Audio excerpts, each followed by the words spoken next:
noo socoto sheekadii Ali iyo Bilan. halkani waa English American. fadlan ha iloow inaad subscribe saarato si casharada xiga aad ula socoto saaxiibadaan la wadaag. Lesson 2 Conversation. waxaan maraynaa cashirkii labaad ee wada sheekaysigii Ali iyo Bilan.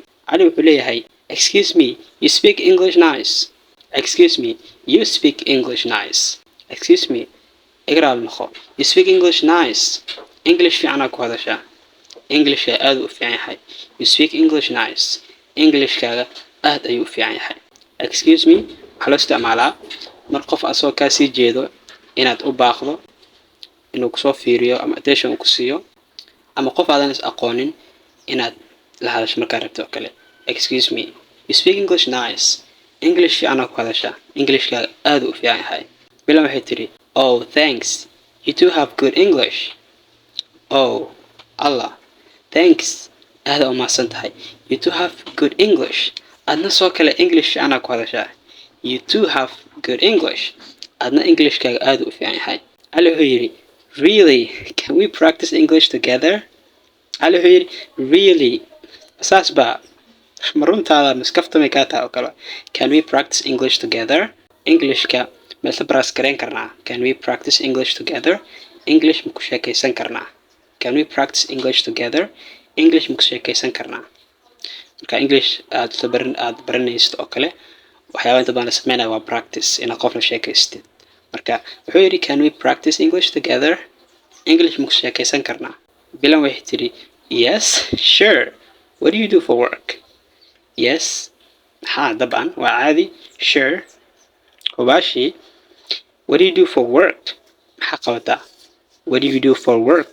maxaa qabataa? ma shaqaysaa oo maxaa samaysaa? Ali wuxuu yiri, "I'm a student." And you? I'm a student. ardayaan ahay. wax baan bartaa. And you? adna waxay ka dhigan tahay, what about you? adna maxaa qabataa? And you? adna maxaa qabataa? waa su'aal. Bilan waxay tiri, "I'm a student too." I am a student too.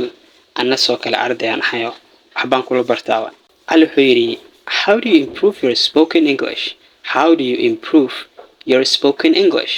sidee ku horumarisay, sidee waxa waaye ugu fiicnaatay ku hadalka luqadda Englishka. Improve waxa waaye waxaan ina meel fiican gaarsiisto. Okay, how do you improve your spoken English? ku hadalka Englishkaaga sidee ku horumarisay. hadaba English fiican iyo leedahay sidee ku horumarisay.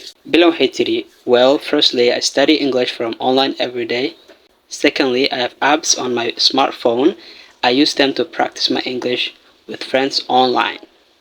waxay tiri jawaab fiican ay siisay Bilan. waxay tiri, "Well, hagaag. Firstly, marka horeyso. Firstly, hawaii marka koowaad. I study English from online every day. maalin kasta si online English ku bartaa. I study English aan ku bartaa from online every day. maalin kasta si online ayaan ku bartaa. Secondly, tan labaad, I have apps on my smartphone. telefonkayga waxaa igu jiro application. I have application ayaa on my smartphone telefonka igu jiraan. I use them to practice my English. inaan luqadda Englishka aan kula sheekaysto with friends online. saaxiibo online isku baranay. waxay tiri, I use them, waxaan isticmaalaa applicationadaasi to practice my English. inaan Englishkayga ku practice gareeyo inaan kula sheekaysto with friends online. saaxiibo online ah.